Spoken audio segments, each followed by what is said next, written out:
Bapak Ibu.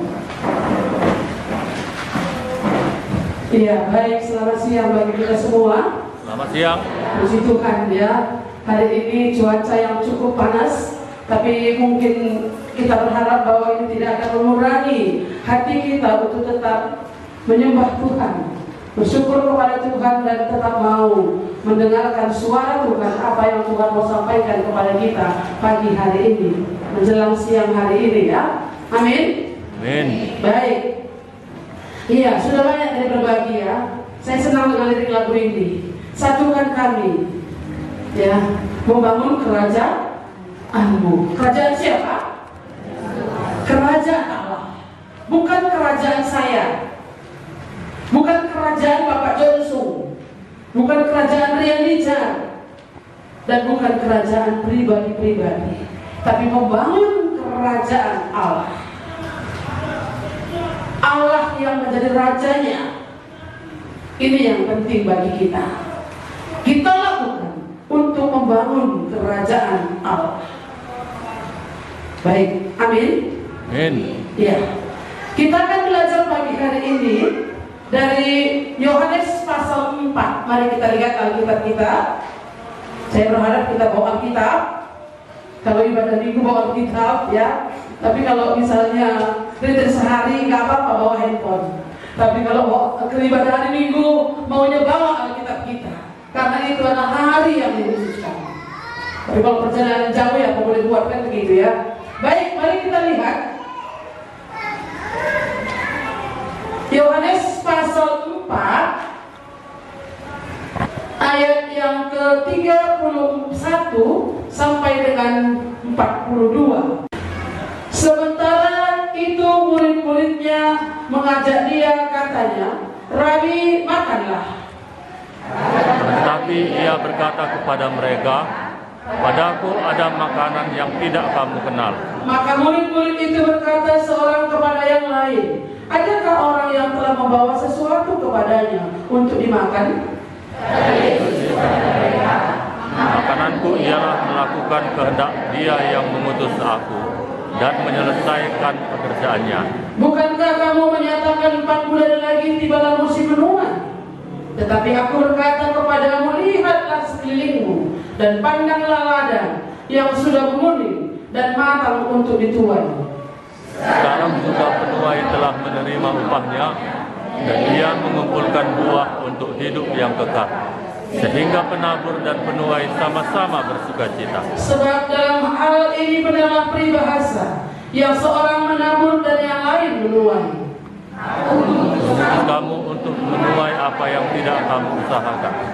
Orang-orang lain berusaha dan kamu datang memetik hasil usaha mereka." Dan banyak orang Samaria dari kota itu telah menjadi percaya kepadanya, karena perkataan perempuan itu yang bersaksi. Ia mengatakan kepadaku segala sesuatu yang telah kuperbuat. Ketika orang-orang Samaria itu sampai kepada Yesus, mereka meminta kepadanya supaya ia tinggal pada mereka, dan ia pun tinggal di situ 2 hari lamanya. Dan lebih banyak lagi orang yang menjadi percaya karena perkataannya. Mereka berkata kepada perempuan itu, "Kami percaya, tetapi bukan lagi karena apa yang kau katakan, sebab kami sendiri telah mendengar Dia, dan kami tahu bahwa Dialah benar-benar Juru Selamat dunia." Iya, baik. Terima kasih untuk pembacaan firman Tuhan. Sampai di sini pembacaan firman Tuhan. Hari ini adalah 1 Mei. Sudah 4 bulan berlalu tahun 2022. Bulan Mei adalah bulan misi GKMI dan PK. Jadi hari ini kita mulai khusus khotbahnya memang tentang misi. Misi itu adalah isi hati Allah. Apa isi hati Allah? Supaya setiap orang percaya kepadanya. Firman Tuhan katakan, karena begitu besar kasih Allah akan dunia ini, sehingga Ia mengaruniakan anaknya yang tunggal, supaya setiap orang yang percaya kepadanya tidak binasa, melainkan beroleh hidup yang kekal. Mari kita memandangkan ini bersama-sama ya. Yohanes 3 ayat 16. 1, 2, 3. Ya. Karena begitu besar kasih Allah akan dunia ini, sehingga Ia telah mengaruniakan anaknya yang tunggal, supaya setiap orang yang percaya kepadanya tidak binasa, melainkan beroleh hidup yang kekal. Karena begitu besar kasih Allah akan dunia ini, sehingga Ia telah mengaruniakan anaknya yang tunggal, supaya setiap orang yang percaya kepadanya tidak binasa, melainkan beroleh hidup yang kekal. Iya, Allah mengasihi dunia ini. Dunia ini adalah saya dan saudara-saudara sekalian.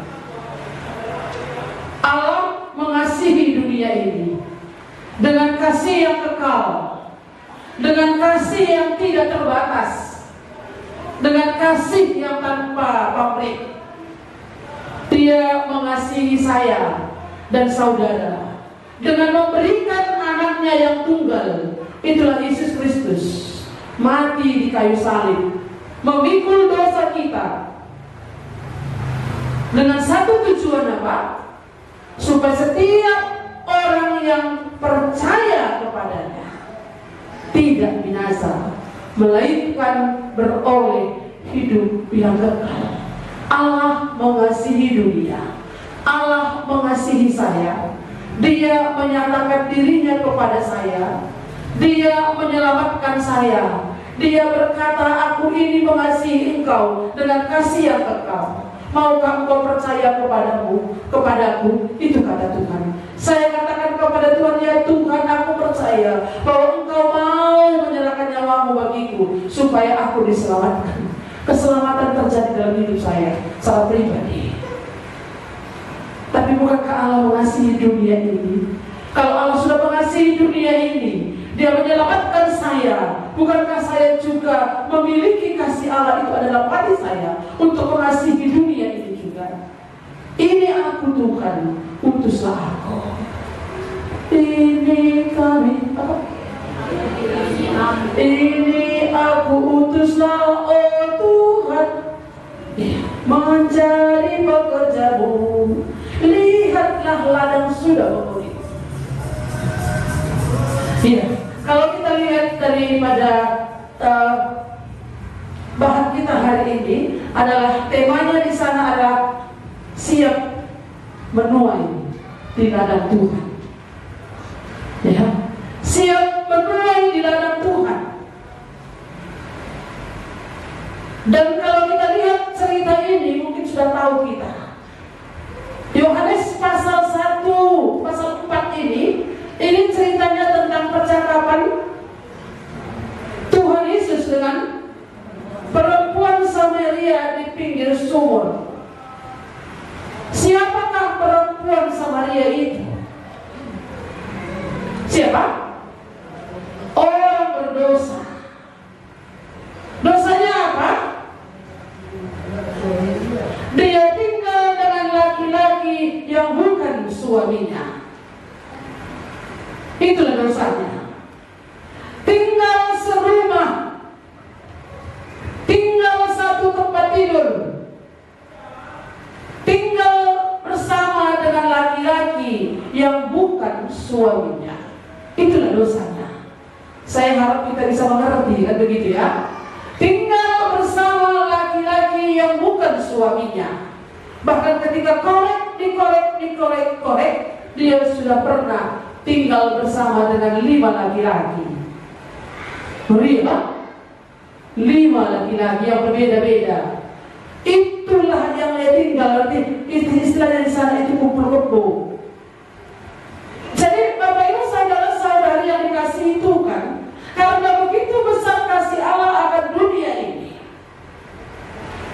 orang berdosa itu Tuhan temui. Orang yang mungkin sudah tidak lagi dianggap oleh orang lain, orang yang sudah terbelakang, orang yang sudah tidak diperhitungkan, yang dibully, yang dikucilkan, yang diejek, yang dihina orang. Maka kalau kita baca ke atas itu kan, dia itu ambil akhir ya, pada jam 12 siang, jam 12 siang ini jam 10:20 hari ini. 18 lah itu ya. Iya. Tapi jam 12 siang itu tidak ada orang mengambil air di sumur itu pada umumnya. Tapi disitulah dia datang ke sana mengambil air itu supaya orang lain tidak melihat dia. Kenapa? Karena malu dia dengan dirinya sendiri. Nanti aku lihat orang lain, nanti aku dibully, nanti aku ini diejek orang, nanti aku dicibir dan sebagainya. Sebenarnya dia merasa tertekan itu, tertekan orang ini yang sudah mengalami dosa itu tertekan. Siapa yang akan bisa mengasihi dia? Tetangganya? Awas kita kira kan gitu ya. Kemungkinan ada pikiran mereka. Hati-hati kita dengan pelakor itu. Awas suami kalian, baik-baiklah kalian kepada suami kalian. Kalau ada pelakor tetangga kita, ada pelakor di kampung ini, bila perlu lapor kadus, itu apa? Usir aja dari sini. Iya, inilah hanya sebatas itulah kasih manusia. Allah mengasihi dunia. Allah menemui orang berdosa. Injil harus diberitakan kepada orang berdosa. Ya, bukan hanya bulan misi. Tapi lewat bulan misi ini kita belajar bahwa Injil harus diberitakan. Kabar sukacita, kabar baik. Mengapa dikatakan kabar baik? Kabar sukacita. Karena di dalamnya itu ada pengampunan dosa. Karena di dalamnya itu ada keselamatan. Dalam kabar itu, keselamatan hanya di dalam Tuhan Yesus Kristus. Kalau percaya kepadanya akan selamat. Orang berdosa, dosanya macam-macam, kubang-kubang, berlumpur. Tidak ada lagi sebenarnya yang baik yang kita lakukan. Itu kata Paulus dalam Roma pasal 3 dari Simon Juru Selamat bilang, tidak seorang pun yang benar, semuanya telah menyeleweng. Bapak Ibu yang dikasihi oleh Tuhan, inilah sebenarnya diri kita. Oleh sebab itulah Tuhan Yesus datang ke dalam dunia menemui kita. Kalau pada zaman itu Yesus menemui perempuan berdosa itu dan mengadakan percakapan dengan beliau supaya beliau boleh percaya kepadanya. Apa yang terjadi? Dia itu percaya. Dia mengenal Yesus itu adalah Tuhan. Dengan percakapan itu, berilah aku air, berilah aku minum. Itu yang dikatakan oleh Tuhan Yesus pertama sekali ketika dia bertemu dengan perempuan itu. Berilah aku air minum. Adakah engkau mempunyai timba? Sumur ini amat dalam, amat dalam. Air yang dari sumur ini adalah air ini akan habis. Kamu akan haus lagi. Tapi air yang kuberikan kepadamu itu tidak membuat engkau haus lagi. Itu yang dikatakan oleh Tuhan Yesus. Yesus menawarkan air yang melepaskan dia dari dahaganya. Yesus memberikan air, menawarkan air yang bisa membuat dia tidak haus lagi. Kalau kita kehausan bagaimana? Bapak Ibu? Capek, kering. Iya. Bahkan kalau saya haus, saya tidak sanggup lagi untuk berbicara untuk selanjutnya kalau nggak minum lagi. Saya pernah jalan jauh ya waktu anak-anak kita ini buat apa namanya itu ya, buat video di Saringgana di air terjun. Saya ikut dengan mereka, jalan kaki, turun, ya turunan lumayan lah, hanya kakinya yang agak pegel. Tapi ketika naik itu licin dan banyak pacak, saya takut pacak.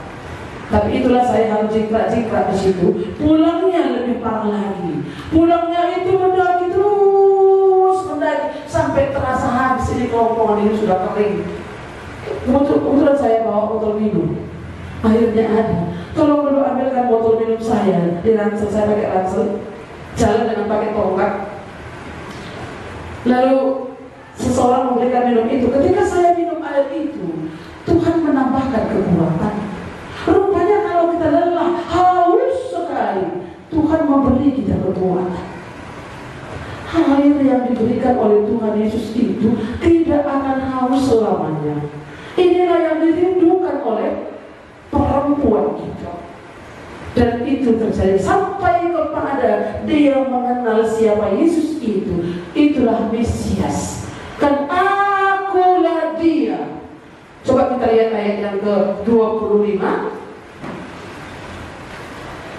Jawab perempuan itu kepadanya, aku tahu bahwa Mesias akan datang yang disebut juga Kristus. Apabila ia datang, ia akan memberitakan segala sesuatu kepada kami. Kata Yesus kepadanya, akulah dia yang sedang berkata-kata dengan engkau. Akulah dia yang sedang berkata-kata dengan engkau. Artinya di sana kabar sukacita itu dikabarkan kepada orang berdosa sampai orang berdosa itu mengenal siapakah berita, apa berita yang kita bawa itu. Kita melayani mereka. Seluruh kita diingatkan, kalau kita memang sudah percaya kepada Tuhan Yesus, aku sudah diselamatkan oleh Tuhan, aku percaya Yesus satu-satunya juru selamatku, dan aku sudah menerima dia. Sebagai buktinya, aku menerima dia, aku menerima kasih Allah itu. Kasih Allah itu juga harus dibagikan kepada orang lain. Kita rindu orang lain pun diselamatkan, bukan hanya masuk di gereja, bukan hanya menjadi orang Kristen, tapi sampai dia mengenal juru selamat, sampai dia mengenal bahwa Yesus satu-satunya Tuhan dan juru selamat itu. Kabar sukacita harus disampaikan kepada orang berdosa. Siapa target kita? Berita Injil harus punya target. Targetnya siapa?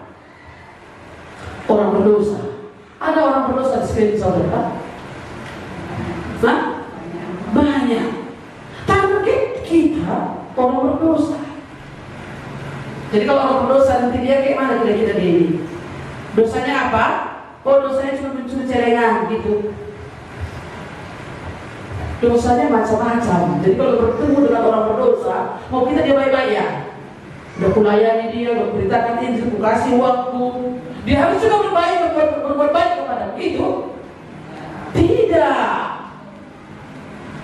Orang berdosa itu orang yang kelaparan, orang yang kehausan, orang yang mencari keadilan, orang yang pokoknya macam-macam orang berdosa itu.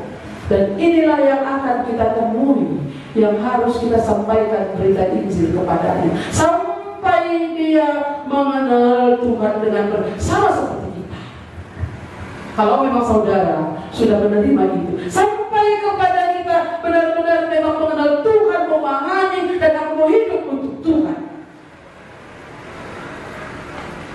Bagaimana kita misalnya mengajarkan kepada mereka, ayo kita perhatikan misionaris, kita perhatikan utusan Injil, kita perhatikan orang-orang percaya, kita perhatikan pelayanan, begini dan begitu.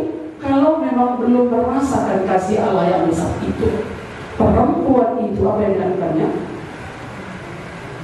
Apa yang dilakukannya? Mari lihat. Kan gitu katanya ya. Di sana ada orang yang tahu segala sesuatu tentang diriku. Menjadi saksi? Menjadi saksi dia atau tidak? Menjadi pemberita dia? Menjadi pemberita. Kalau kita sudah diampuni Tuhan dosa kita, kalau kita sudah dikasihi Allah, bertemu dengan juru selamat, harus menjadi saksi. Gimana kira-kira berat ya? Hah? Enggak berat? Enggak kira kepala siapa yang tahu? Enggak berat katanya. Enggak berat, Bi? Berat? Berat katanya. Gimana? Yang mana yang benar? Iya. Hah? Penuh perjuangan. Perjuangan untuk meninggalkan tempayan. Kan tempayan, bawa tempayan dia ya? Bawa tempat air. Untuk apa airnya? Untuk kebutuhannya, untuk masak, untuk minum. Tapi tinggalkan dulu itu untuk menyangkal diri apa dan maunya, untuk mempertahankan malunya itu ketika dia bertemu dengan orang di luar sana. Ini pelakor. Ya, tapi ini yang harus disampaikan. Kita memang pelakor. Kan gak ada pelakor di sini ya. Enggak. Tapi dosanya lain. Tapi ketika kita mau menjadi saksi Tuhan, itu perlu dengan perjuangan, rela, siap memikul sakit. Lah kamu siap? Kalau nggak siap, tanda tanya. Sudahkah saudara menerima kasih Allah itu? Meninggalkan anak dan istri, meninggalkan suami, melayani Tuhan, meninggalkan pekerjaan, mengambil waktu untuk melayani Tuhan, mengerjakan pekerjaan Tuhan. Ya, itu kan ada bagian yang harus ditinggalkan. Tapi fokusnya tadi, targetnya tadi adalah supaya orang berdosa itu bisa mengenal Allah. Kabar sukacita, kabar baik, berita Injil harus disampaikan kepada orang berdosa. Tapi apapun nanti responnya itu harus kita siap. Itu yang pertama, ya, menuai, siap menuai di dalam Tuhan. Jadi, iya, kalau gitu aku gak sanggup melayani di sana. Orangnya kayak gini, nakal kali anak-anaknya. Aku kalau gak siap kayak gitu, orang udah dilayani firman Tuhan, sudah berkali-kali pun disampaikan kebenaran itu, tapi tertutup terus. Dan kadang-kadang kita sampai juga ya seperti itu. Ya, apalagi ya bisa terjadi di tengah-tengah jemaat Tuhan. Ngapain terus Tuhan ke sana pun? Kan di sini pembaca banyak Injil, berita Injil harus sampaikan. Ngapain pergi ke Tibet? Ngapain pergi ke suku tertentu?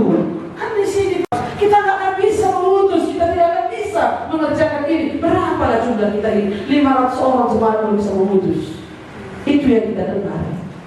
Dan cium masuk ke dalam hati kita. Siapa yang mempunyai pekerjaan? Tuhan. Siapa yang punya ladang? Tuhan yang punya ladang.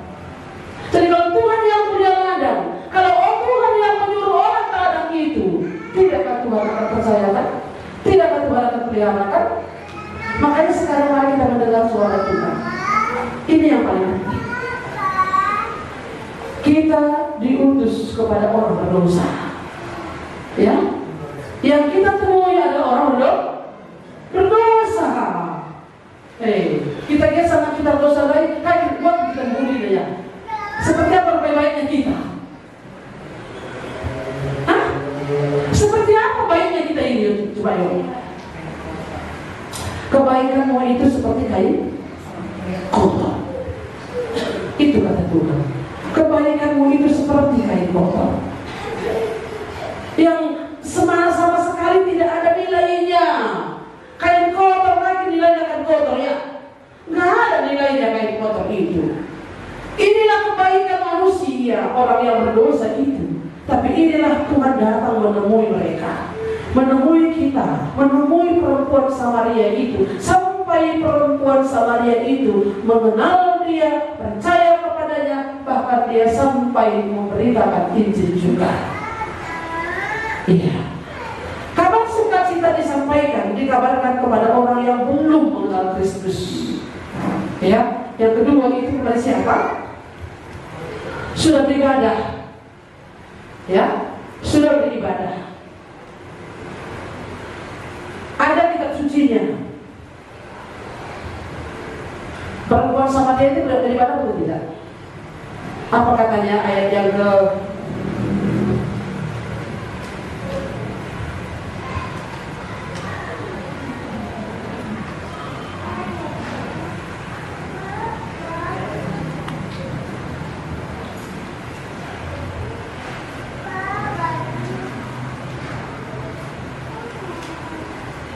nenek moyang kami, coba di mana ayat berapa itu ya? 20 ya.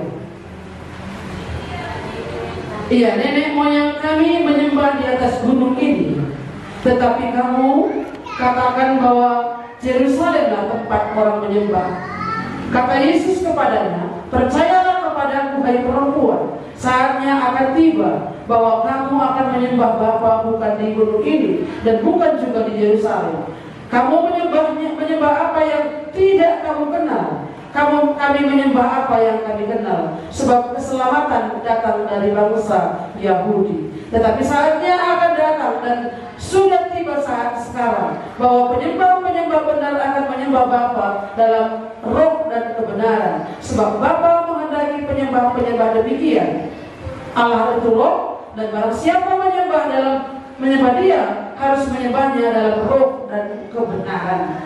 Iya, mereka orang Samaria itu bagian daripada orang Israel. Iya, mereka mengenal Allah, tapi mereka tidak mengenal Kristus. Sekalipun mereka tahu Mesias yang akan datang itu. Ada banyak orang-orang yang mengaku percaya kepada Allah. Allah yang mana? Target kedua, orang-orang yang sudah beribadah. Tapi beribadah kepada siapa? Mereka harus mengerti, mereka harus menerima, dan keselamatan tidak ada di dalam siapapun juga selain di dalam Dia. Sebab di bawah kolong langit ini tidak ada namanya, tidak ada nama yang diberikan kepadanya yang olehnya kamu dapat diselamatkan. Harus sampai di situ. Kepada siapakah kita akan memberitakan Injil? Yang pertama itu, di manakah kita akan menuai itu? Di tempat orang berdosa. Sekalipun dia sudah memiliki kandang, sekalipun dia sudah memiliki kitab suci, sekalipun dia sudah mengaku orang yang beribadah kepada Tuhan, orang yang berdoa kepada Tuhan, mereka harus disampaikan kabar baik tentang keyakinan akan keselamatan itu. Karena banyak orang beribadah, tapi belum sampai kepada satu keyakinan yang kokoh. Hanya di dalam Yesus, satu-satunya Yesus yang bisa membawa kita ke surga. Ini berita Injil harus disampaikan kepada mereka. Perempuan Samaria tadi adalah perempuan yang beribadah, dan segi suku mereka dan segi bangsanya ada bangsa yang beribadah. Ya, katanya tadi kan mereka menyembah di gunung. Mereka itu, ya, kamu menyembah apa yang tidak kamu kenal, kami menyembah apa yang kami kenal. Itu kata Yesus. Mereka menyembah apa yang tidak mereka kenal.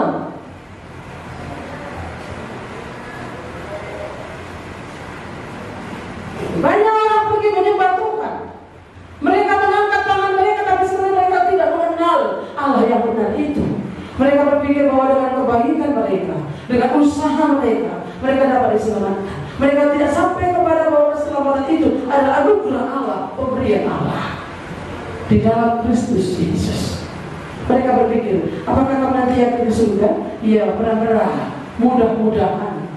Itu makanya kami rajin ke gereja, itu makanya kami rajin beribadah, itu makanya kita rajin persekutuan dan sebagainya. Mereka berpikir dengan usaha mereka, mereka dapat diselamatkan. Padahal Tuhan katakan apa?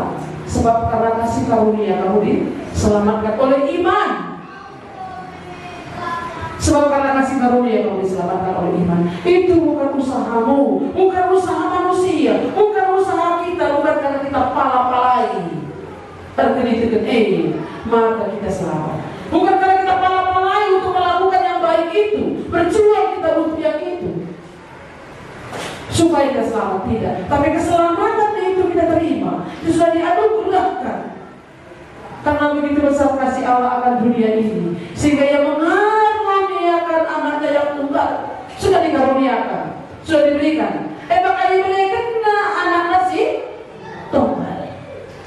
Bagi mereka kena. Dia sudah datang dari surga ke dalam dunia ini. Sudah diberikannya. Kita tinggal menerimanya.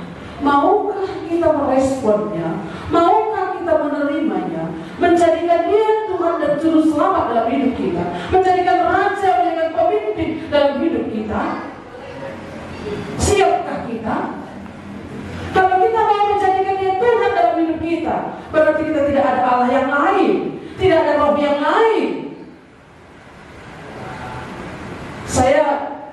Mungkin kemarin sudah saya ceritakan sedikit tentang pengalaman seorang misionaris itu, bahwa dia itu sebenarnya memberikan dirinya untuk Tuhan. Mulai dari sejak dia dipanggil oleh Tuhan, dia pergi ke ladang misi. Lalu kemudian ketika dia sudah sampai usianya, waktu lembaga berkata dia cukup untuk pensiun, akan kembali ke negaranya, dia sudah siap packing semua barang-barangnya dengan alasan yang tepat. Lembaga sudah mengizinkan dia kembali ke negaranya. Keluarganya sudah menantikan dia, dan kemudian dia juga punya penyakit yang khusus dalam dirinya. Alasan yang cukup kuat yang dia miliki untuk pulang ke negaranya. Tapi ketika waktu dia packing barang-barangnya itu, dia ambil kotak-kotak, dia packing barang itu, menyusun buku-buku yang akan dibawanya pulang, Tuhan berbicara kepadanya, jangan ada Allah lain di hadapanmu. Jangan ada Allah lain di hadapanmu. Ya, dia berpikir begini, tidak ada Allah yang lain. Aku tidak menyembah ilah-ilah yang lain. Allah yang lain itu apa?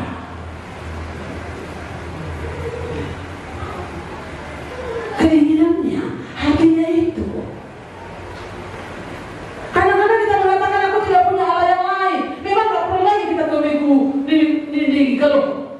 di bulan dulu, kan begitu ya? Nggak pergi lagi kita menyembah ke sana, nggak sembah lagi kita. Memang nggak begitu lagi. Allah yang lain kita apa? Bisa uang, bisa pekerjaan, bisa anak kita, bisa makmur, dan lain-lain sebagainya. Nah, jadi bagaimana ini? Kita harus memberitakan Injil, dikabarkan kepada orang-orang yang belum mengenal Kristus, artinya di sana apa?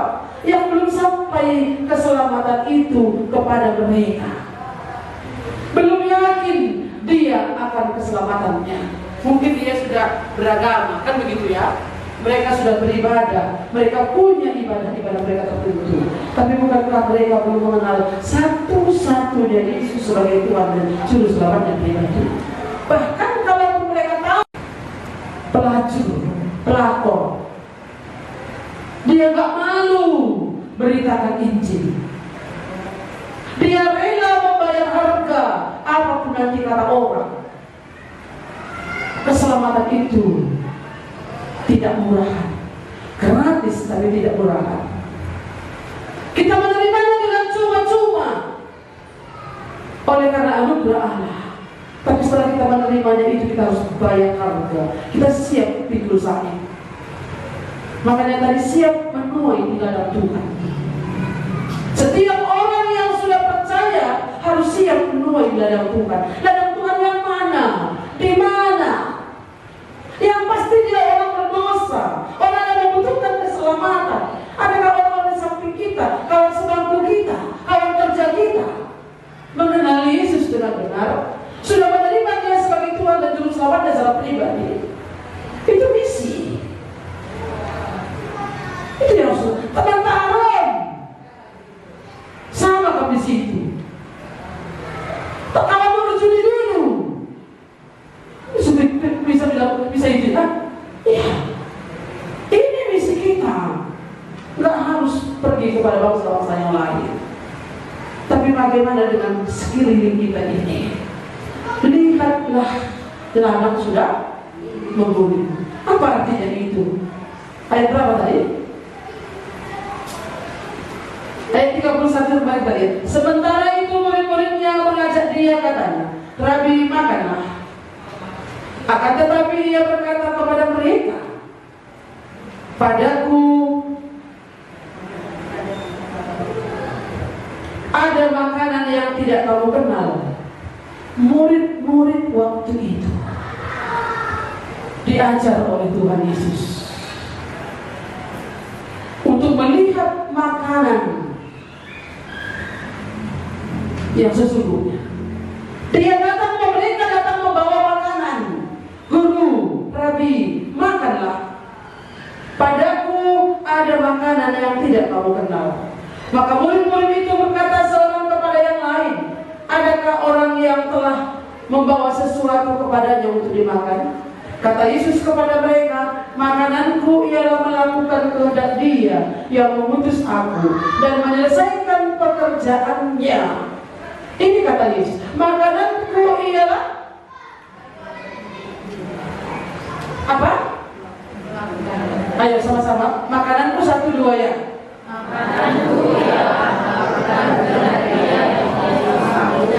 Makananku ialah melakukan kehendak Dia yang telah mengutus aku dan menyelesaikan pekerjaannya. Menyelesaikan pekerjaan Allah itu berarti apa?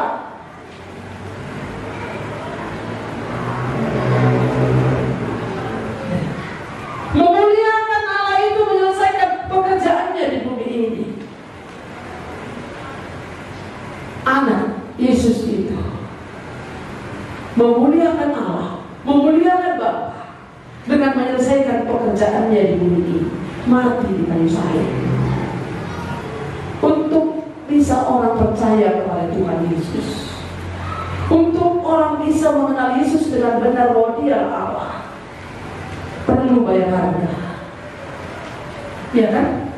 Perlu pengorbanan, perlu menginjakkan kaki ke tempat orang lain, perlu ada pemutusan, perlu ada uang untuk beli bensin, perlu ada makanan untuk perjalanan dan sebagainya. Itu perlu tangan-tangan yang teracung ke atas, perlu lutut-lutut yang bertepuk lutut untuk berdoa.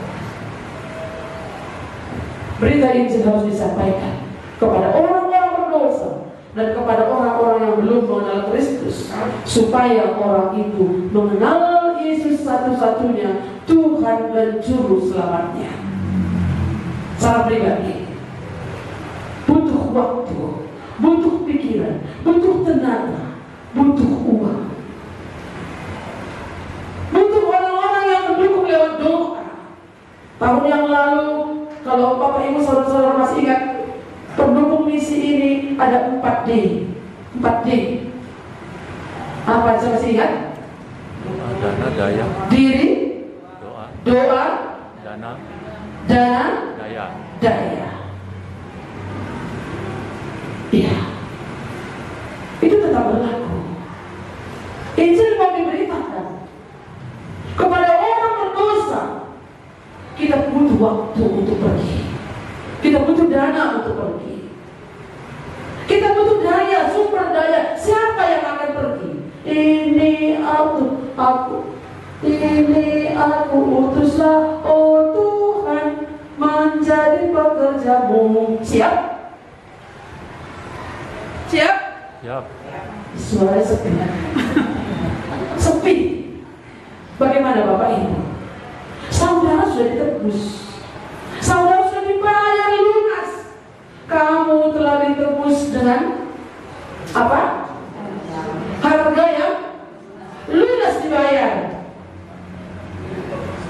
Lunas? Lunas?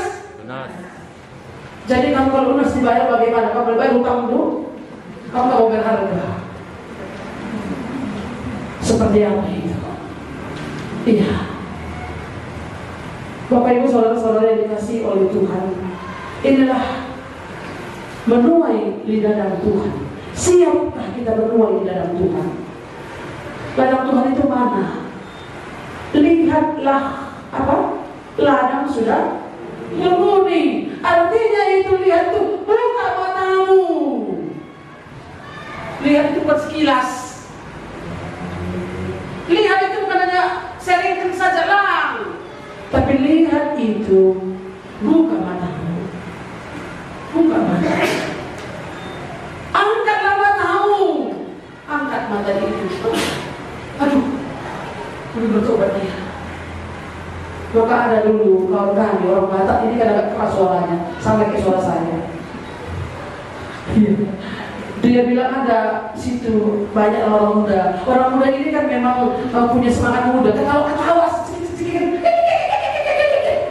Datang dia, hei, memang sudah bertobat semua ke keluargamu, saudaramu, tetanggamu. Ketawa ke situ, bukannya mau melayani, bukan mau berdoa. Ini orang Batak versi Batak ini. Ya kan Bu? Iya, kami saling mengerti dengan bohong. Dan gitu ya, itulah dia kata. Memangnya sudah bertobat buat semua saudaraku. Iya. Ngumpul sudah ketawa-ketawa. Nggak ada memikirkan bagaimana tetangga kita, saudara kita. Bapak Ibu saudara-saudara yang dikasihi oleh Tuhan, siap menuang di ladang Tuhan. Iya, saya kemarin waktu dibagikan Pak Ginting tentang Alkitab itu memang terpikir ya. Lalu sampai yang memang share di dulu, saya rindu membagikan Alkitab ini. Iya, entah seperti apapun. Tapi mari kita siap itu. Nggak harus kita pergi semuanya. Ini 60 orang pergi ke sana, nggak mungkin. Nggak harus berbondong-bondong kan begitu ya. Tapi yang mana yang berdoa? Ingat, saya sudah bagi share di topik doa di grup doakan perjalanan ini. Doakan tim yang berangkat supaya sehati. Merupakan satu kegerakan apa yang harus kita lakukan. Mungkin hari ini kita belum pergi untuk lintas budaya. Antar budaya kita dulu. Kemanakah kita akan sampaikan berita ini? Sekalipun mungkin mereka sudah punya Alkitab. Tapi bukankah ini merupakan satu komitmen kita yang harus kita kerjakan? Hati yang mau melayani Tuhan, hati yang siap untuk menuai. Lihatlah ladang sudah menguning. Kalau sudah menguning dia tak kita perhati, apa yang terjadi? Pampidok dimakan burung, rontok di situ. Ada yang lain yang peranisa, ada yang menuai yang lain, tikus, burung, orang juga mungkin. Makanya apa yang harus kita lakukan sebagai orang yang percaya, orang yang sudah ditebus oleh Tuhan? Mereka orang berdosa membutuhkan keselamatan. Mereka orang berdosa membutuhkan juru selamat, bertemu dengan Yesus. Mereka orang berdosa yang membutuhkan keselamatan yang pasti itu. Ada golnya. Ada golnya. Bukan lalap main sepak bola, sepak sana, sepak sini, sepak sana, sepak sini. Tapi perlu ada golnya. Kamu lebih gol? Gol? Gol tidak saya. Situ bagaimana? Lebih gol kau? Kalau tiba sini dalam, rono, nggak selamat. Lalap gol sampai sekolah nih kata orang angkat ini. Iya. Mari Bapak Ibu renungkan akan firman Tuhan ini, supaya kita sampai kepada keselamatan yang benar itu. Yesus Tuhan dan Juru Selamat secara pribadi. Dan setelah itu menjadi milik kita. Setelah itu menjadi hidup kita. Apa yang kubuat untuk Tuhan? Doaku kah? Duitku kah? Sumber daya manusiaku kah? Aku kah? Satu lagi apa? Diriku. Sumber daya tadi potensi kita, masukan-masukan yang bisa kita berikan untuk itu. Bagaimana dalam pemberitaan Injil ini, dan bagaimana untuk membangun kerajaan Allah di bumi ini, supaya kerajaan Allah ini dibangun di bumi ini, menjadikan Yesus itu menjadi raja dalam hidupnya. Artinya kerajaan Allah itu hadir dalam hidup. Datanglah kerajaanmu. Itu doa Bapa kami kan? Bapa kami yang di surga. Terus dikuduskanlah namamu. Datanglah kerajaan. Artinya di sana kita mengizinkan Tuhan mendatangi kita supaya kita rela Dia menjadi raja kita, menjadi pemimpin kita, baik pekerjaan kita, baik pasangan hidup kita, baik pekerjaan kita, baik studi kita. Dia menjadi raja dalam hidupku ini, yang mengatur hidupku. Dan aku ini adalah hamba-Nya yang siap diatur oleh Tuhan. Ini Tuhan Yesus pertama kali dia bilang ayat atas kayu salib, berkumandang dari kayu salib itu, apa katanya? Ya Bapa, ampunilah mereka, karena mereka tidak tahu apa yang mereka berbuat.